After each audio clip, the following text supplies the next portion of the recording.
Hello दोस्तों, आप सभी का स्वागत है आपके यूट्यूब चैनल टाइपिंग इंस्टीट्यूट मरेना में। आज मैं लेके आया हूँ 40 WPM डिक्टेशन, जो लीगल डिक्टेशन है, कोर्ट से संबंधित डिक्टेशन है। जो भी स्टूडेंट चैनल पर नए आए हैं, चैनल को सब्सक्राइब करें, बेल आइकन दबाएं, जिससे अब तक नोटिफिकेशन पहुंचता रहे।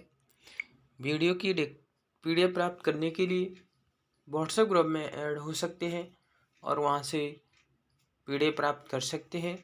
व्हाट्सएप ग्रुप में ऐड होने के लिए वीडियो के डिस्क्रिप्शन में लिंक दी हुई है, वहां से सभी स्टूडेंट ऐड हो सकते हैं और PDF प्राप्त कर सकते हैं। डिक्टेशन स्टार्ट होगी 10 सेकंड बाद।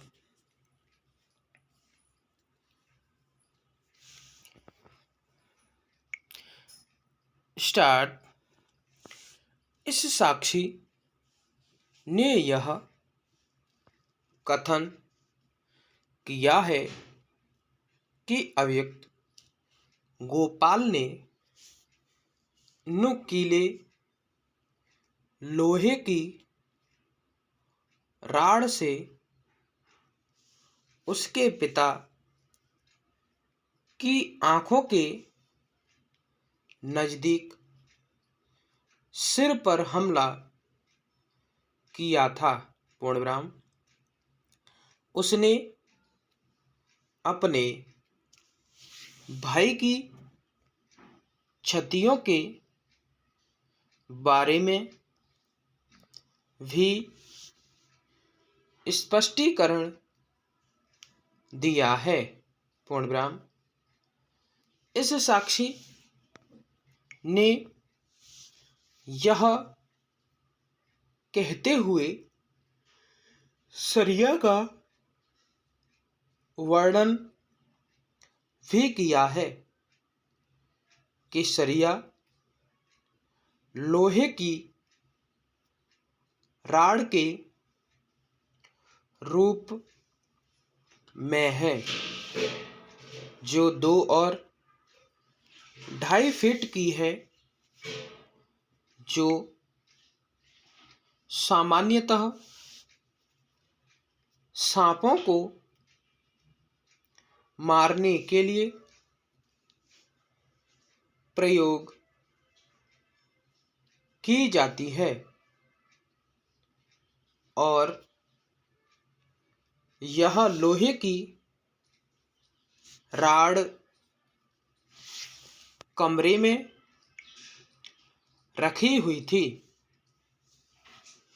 जहां अभियुक्त गोपाल निवास करता था।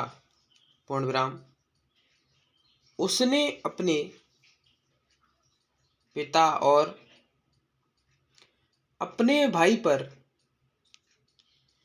अभियुक्त द्वारा हमला किए जाने की रीति के बारे में स्पष्टीकरण भी दिया है। पूर्णविराम। इस साक्षी के परसाक्ष्य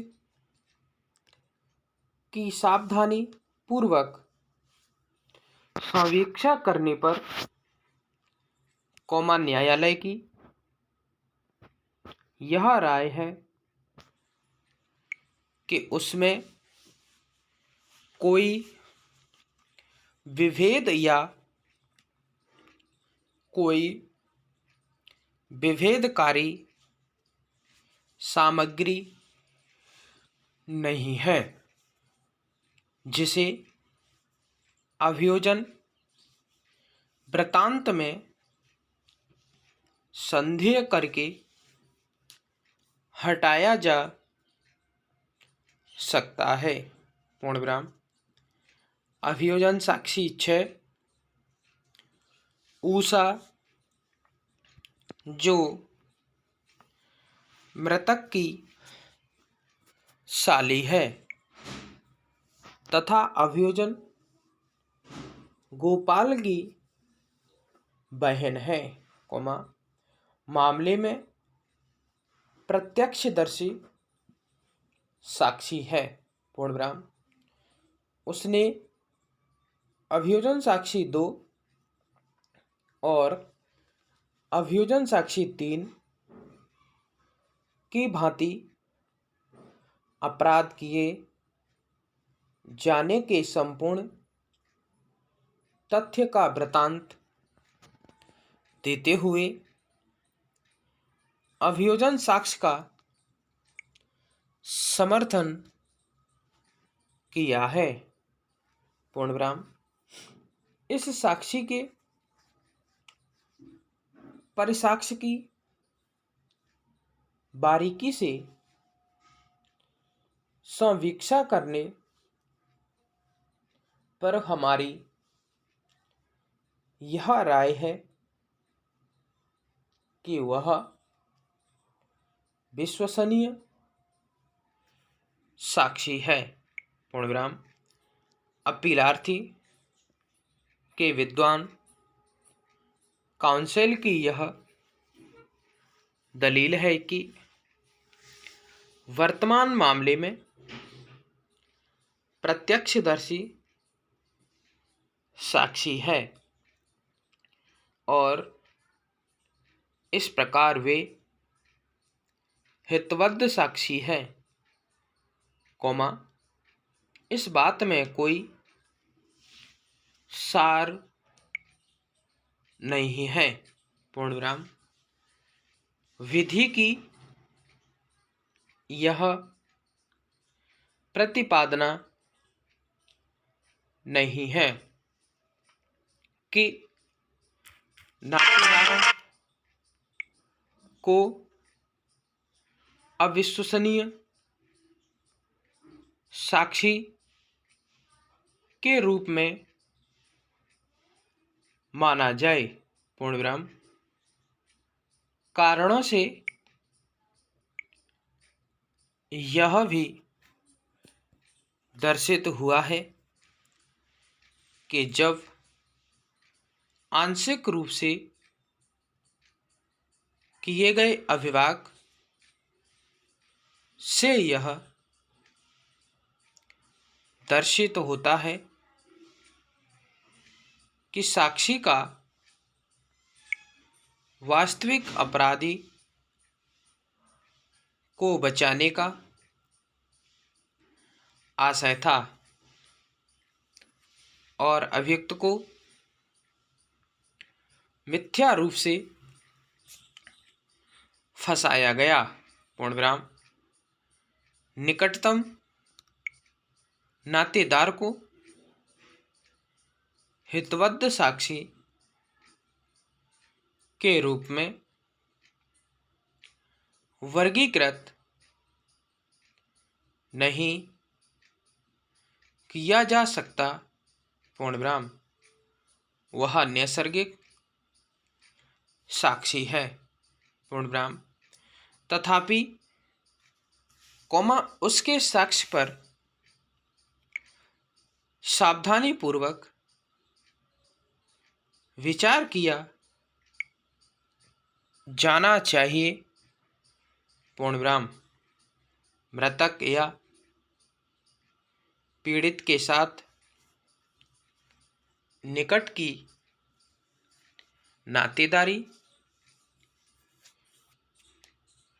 उसके साक्ष्य को अस्वीकार करने का आधार नहीं है। पूर्णविराम। उसके प्रतिकूल सामान्यतया मृतक के निकट के नातेदार वास्तविक अपराधी को छोड़ देने के लिए अत्यधिक अनिच्छुक होते हैं और उसके द्वारा निर्दोष व्यक्ति को मिथ्या रूप से आलिप्त किया जाता हो। पूर्णविराम। वर्तमान मामले में अभियोजन साक्षी 1 कॉमा अभियोजन साक्षी 2, कॉमा अभियोजन साक्षी 3 और अभियोजन साक्षी 6 घटना के विश्वसनीय साक्षी हैं, पूर्णविराम, उनके द्वारा अभियोजन वृत्तांत दिया गया है। जो अभिलेख पर उपलब्ध अन्य साक्ष्य के संगत है, कॉमा मानवीय दशाओं के नैसर्गिक प्रक्रम पर था, पूर्णविराम, स्टॉप। वीडियो अच्छी लगी हो तो लाइक एंड शेयर करें, सब्सक्राइब करें, बेल आइकन दबाएं, जिससे आप तक नोटिफिकेशन पहुंचता रहे। धन्यवाद।